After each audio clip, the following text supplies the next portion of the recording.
They say karma is a dish best served cold, but sometimes you have to cook it yourself. My name is Marcus, and this is the story of how my wife Jennifer abandoned me during the darkest period of my life, only to discover that betrayal has a way of coming full circle. What she didn't know was that I had been quietly building something that would change everything. Before we jump back in, tell us where you're tuning in from, and if this story touches you, make sure you're subscribed because tomorrow I've saved something extra special for you. But before I tell you about the revenge that shocked our entire town of Riverside Falls, let me take you back to where it all began. 3 years ago, I thought I had it all figured out. Jennifer and I had been married for 8 years, living in our modest 2-bedroom house on Maple Street. I worked as a software developer for a local tech company, pulling in about $85,000 a year. Not rich, but comfortable. Jennifer worked part-time at a boutique downtown, more for the social aspect than the money. Our life wasn't glamorous, but it was ours. Yet our Saturday morning coffee ritual, our Sunday hikes at Cedar Creek Trail, and our shared dream of eventually buying a bigger house and starting a family. I loved her laugh, the way she'd scrunch her nose when she was thinking hard, and how she'd always steal the last bite of my dessert. But looking back, I can see the signs I missed. The way she'd scroll through Instagram, lingering on photos of luxury vacations and designer handbags. How she'd sigh when passing expensive cars or walking by the upscale neighborhoods on the north side of town. The subtle comments about how everyone else seems to be moving up in life. I chalked it up to normal daydreaming. Everyone wants nice things, right? I had no idea that these small cracks in our foundation were about to become a chasm. Everything changed on a Tuesday morning. In October, I was debugging code when my phone rang. It was my mom, Patricia, calling from her doctor's office in neighboring Millbrook. Her voice was shaky, smaller than I'd ever heard it. "Marcus, honey, I need you to come down here. The doctor wants to talk to both of us." My dad had passed away from a heart attack when I was 22, so it had been just Mom and me for over a decade.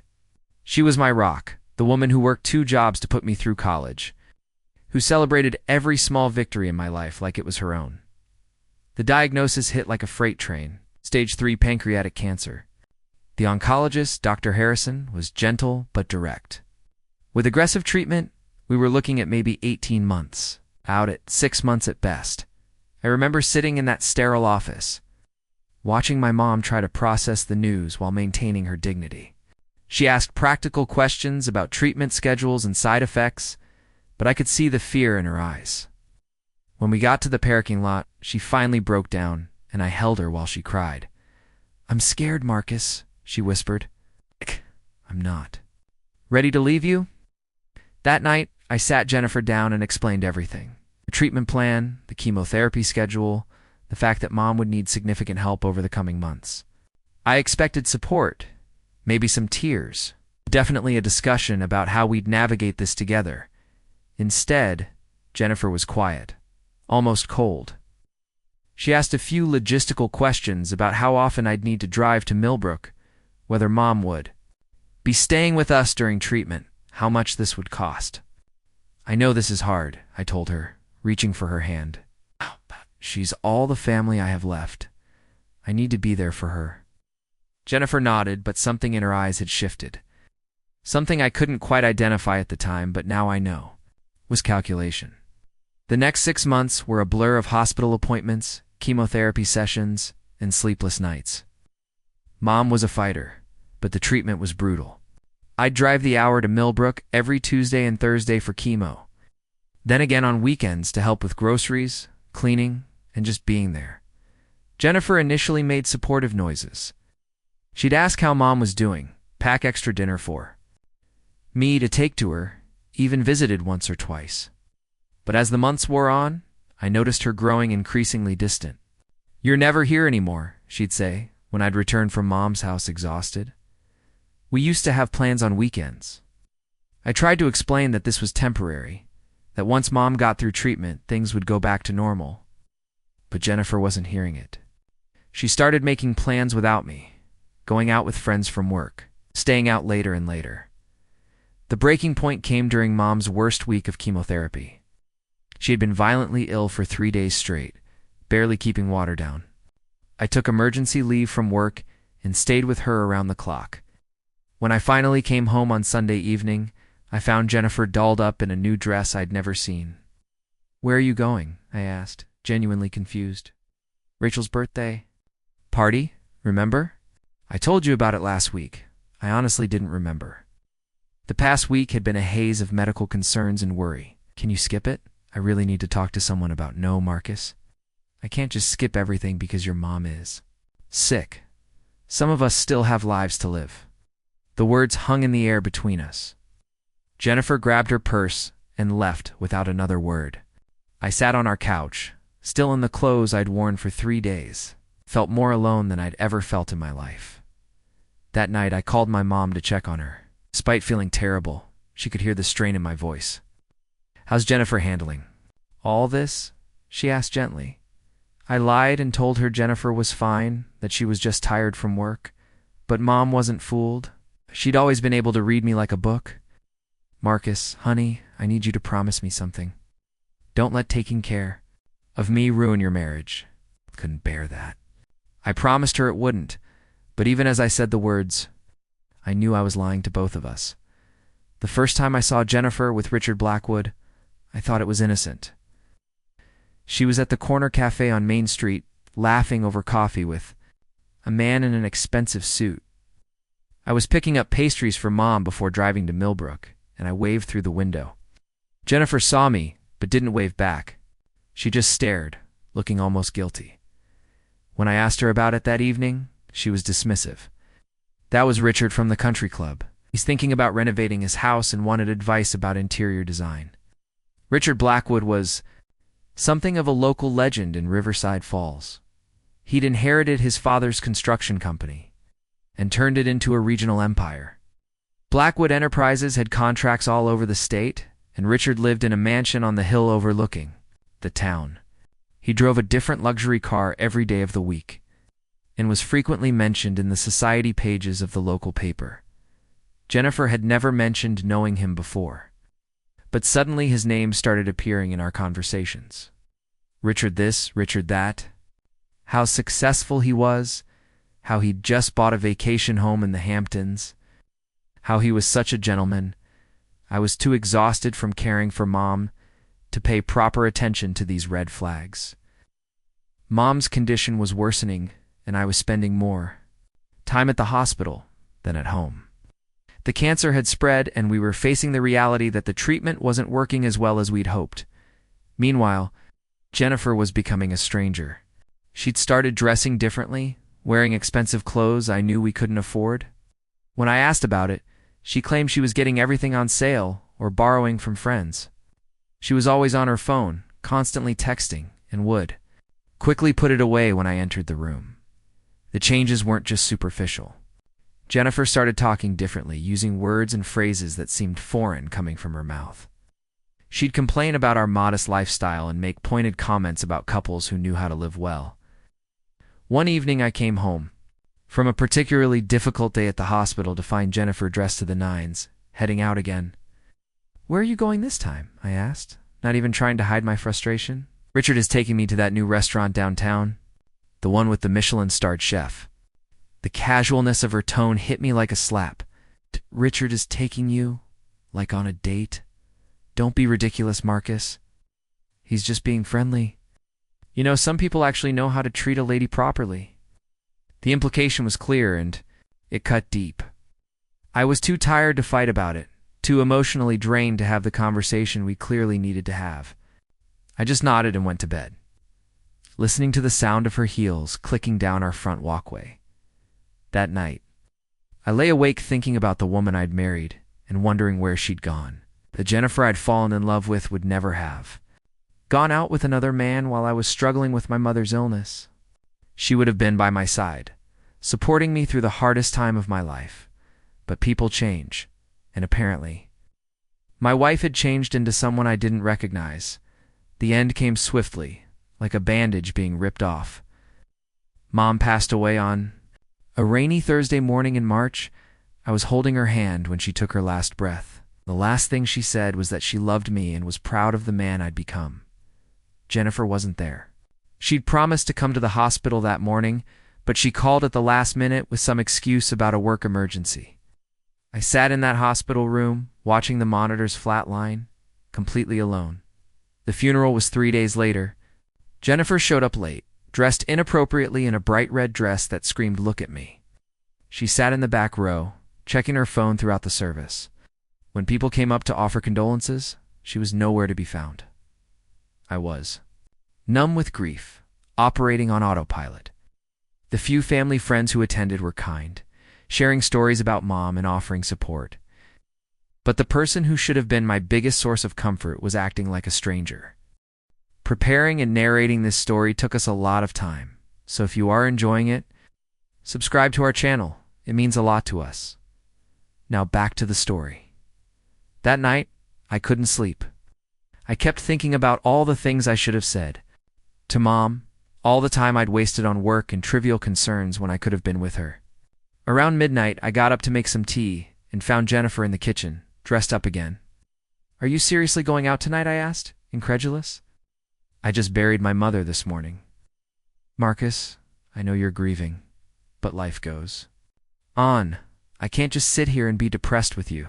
Be depressed with me. Jennifer, my mother died. The woman who raised me, who loved me unconditionally, is gone forever.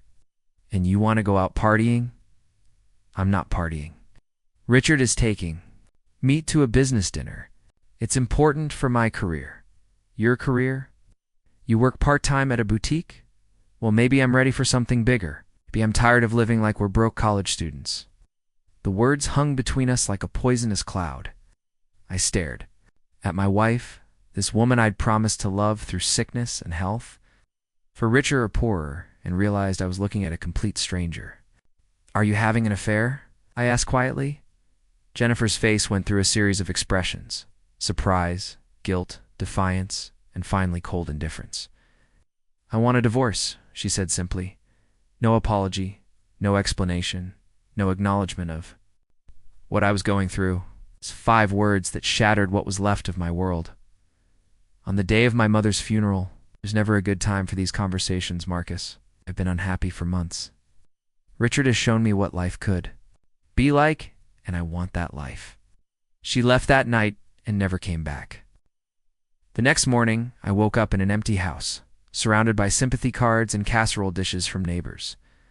Completely alone for the first time in my adult life, the divorce papers arrived 2 weeks later. Jennifer was asking for half of everything, including the house, my retirement account, and alimony. Her lawyer was from some fancy firm in the city, clearly expensive.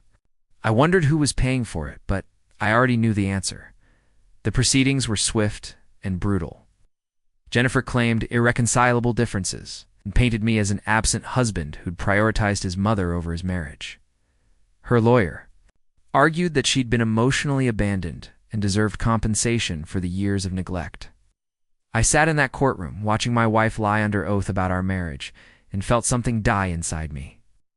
This wasn't the woman I'd fallen in love with. This was a stranger wearing her face, spinning a narrative that turned my devotion to my dying mother into a character flaw.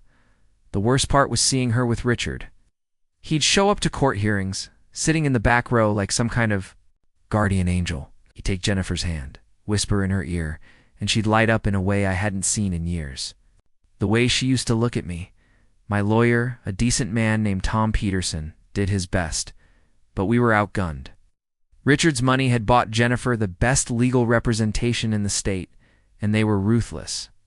In the end, I lost the house, half my savings, and was ordered to pay alimony for 3 years. "I'm sorry, Marcus," Tom said after the final hearing. "The judge felt that Mrs. Colton had given up career opportunities to support your household." Career opportunities. She'd worked part-time at a boutique because she enjoyed it, not because I'd forced her to. But apparently that wasn't the story she was telling now. I moved into a small apartment across town, taking only my clothes and a few personal items.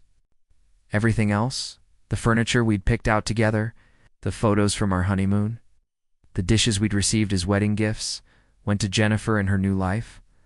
The final insult came when I drove past our old house 2 months later. There was a moving truck outside, I watched as workers carried expensive furniture and artwork into the home I'd once shared with my wife. Richard's black Mercedes was in the driveway, and I could see him directing the movers like he owned the place, which I suppose he did now. Rock bottom has a way of clarifying things. Sitting in my studio apartment, eating cereal for dinner while watching TV on a folding chair, I had a moment of brutal self-assessment. I could continue wallowing in self-pity and bitterness, or I could use this experience as fuel to rebuild. My life, I chose to rebuild. The first thing I did was throw myself into work. I'd always been good at software development, but I'd never pushed myself to be great. Now, with nothing but time and motivation, I started taking on freelance projects in addition to my day job. I learned new programming languages, studied emerging technologies, and networked with other developers online. 6 months after the divorce, I launched my own consulting business. I've specialized in database optimization and custom software solutions for small businesses. The money was good, but more importantly, I felt like I was building something meaningful again. But here's the thing about small towns: information travels fast. Through mutual acquaintances and social media, I kept tabs on Jennifer and Richard without even trying. She'd completely transformed herself, playing the role of the wealthy man's girlfriend with practiced ease. Designer clothes, expensive jewelry, frequent trips to exotic locations. Her Instagram feed looked like something from a lifestyle magazine. She seemed happy. Honestly, that bothered me more than I cared to admit. Not because I wanted her back, that ship had sailed, but because her betrayal had apparently worked out perfectly. She'd traded up as she saw it and was living the life she'd always dreamed of. Meanwhile, I was starting over at 35, learning to be alone, learning to rebuild from nothing. But I was also learning things about myself that I'd never known.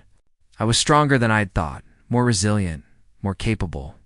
The man Jennifer had left behind was emerging from this experience, fundamentally changed, and that's when I discovered something that would change everything. It started with a freelance project. A client needed help recovering data from a corrupted database, and in the process, I discovered I had a real talent for digital forensics. What began as a simple recovery job turned into something much more complex when I realized the database had been deliberately tampered with.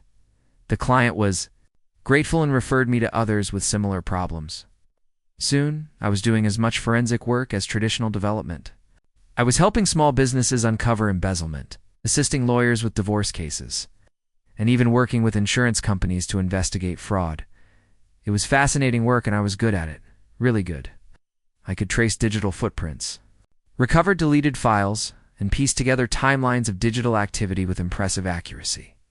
Each case was like solving a puzzle, and I found the work incredibly satisfying. That's when fate intervened in the form of a phone call from Rebecca Martinez, a lawyer I'd worked with on a few cases.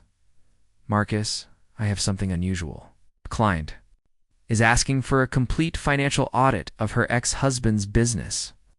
She suspects he's been hiding assets, maybe even engaging in some questionable business practices. Are you available? The ex-husband in question was Richard Blackwood. I stared at the phone for a long moment, my mind racing.